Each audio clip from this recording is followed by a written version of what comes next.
সঙ্গে দৃশ্য মাধ্যম সৃষ্টি সমাজের পক্ষ থেকে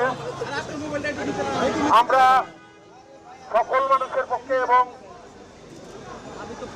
আমাদের দেশে যে অবস্থা বর্তমানে সৃষ্টি হয়েছে তাতে আমরা আসলে ঘরে বসে থাকার মতন অবস্থায় নাই। আমরা শান্তি চাই, আমরা রক্ত দেখতে চাই না।